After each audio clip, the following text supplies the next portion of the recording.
Software. The software is so good. This feels like a preview kind of like what Apple might have done if they'd made an Apple car. I say that because it's super smooth, just like a smartphone, but also it's a car made by someone who makes a phone. And so the car plugs right into the Xiaomi ecosystem in so many ways. There's a wireless charger, but also wireless screen mirroring. It connects to various other Xiaomi smart home accessories like security cameras. You can sign into them with the car with your account. So everything from text messages to map directions are all syncing from your phone. And hey, if all else fails, thankfully as a backup, this car also happens to have wireless Apple CarPlay. And it's nice. I think it is the biggest, nicest window of wireless CarPlay I have ever seen in a car. I think probably my favorite example of the software being incredible in this car is you see the speaker and the headrest behind me. When I'm driving and my phone is paired to the speakers in this car and I'm navigating, you know that part where like you're driving and the music's getting pretty good and right as the bass is about to drop, the navigation voice comes on and interrupts it?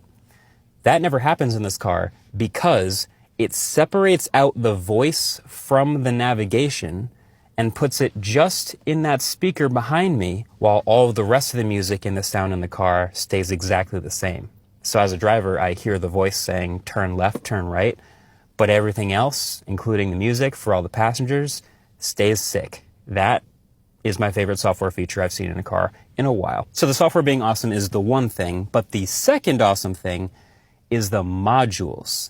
Because this is a modular interior. Because hidden around this car are a bunch of various mounting points for modular accessories. There's one over here in the corner and another over here in the center, all the way around the back of this center display. And so on these mounting points, you can attach various accessories that Xiaomi makes, like this extra speedometer and trip display, or this magnetic car mount in the corner of the car, or this super useful USB hub that gets full power and can pass it along through a cable to passengers in the backseat or wherever they want. There's also high-quality microphones that pair to the car for a karaoke experience, or even long-range walkie-talkies for some reason if you need to maybe shoot a video with the car and communicate with the camera car. What other car does this? I've never seen the ability to customize exactly how much hardware or how little hardware you have in the interior layout like Xiaomi does. I mean, they're not a car company, clearly, but they've come up with some really innovative things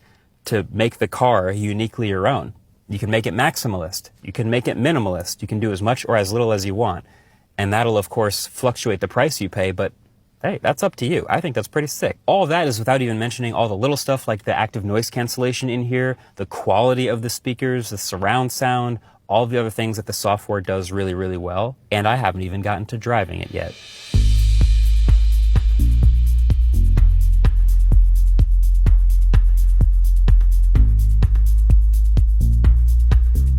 So this is obviously a standard issue 4-door electric car, right? But the superpower of electric cars is that they can have multiple personalities. That's what makes these interesting. So in its default mode, which is comfort mode, it's pretty nice, actually. It rides super soft. It's chill. The air suspension is actually pretty incredible. I feel like this is on the same level of absorbing all these bumps and all these potholes and the things on the road as the Lucids that I've driven. Like, this is really quite good. And it never gets too unsettled.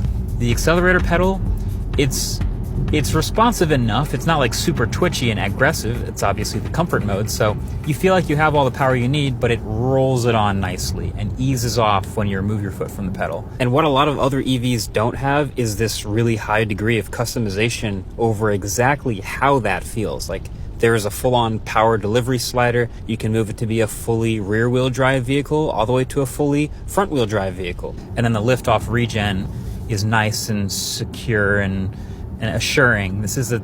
You never have to take the car out of this mode if you never wanted to. This is a very reasonable thing to expect from a 4-door electric car. But there's also a drive mode knob down here.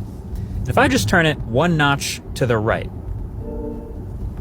everything turns red. The graphics in front of me change. I get my estimated range and my speed and how much power I'm using. And then I rotate it again, and it's Sport Plus mode. And there's a G-force meter now. And now all of a sudden, the accelerator pedal is way more responsive and twitchy. And everything firms up. And the steering is definitely heavier.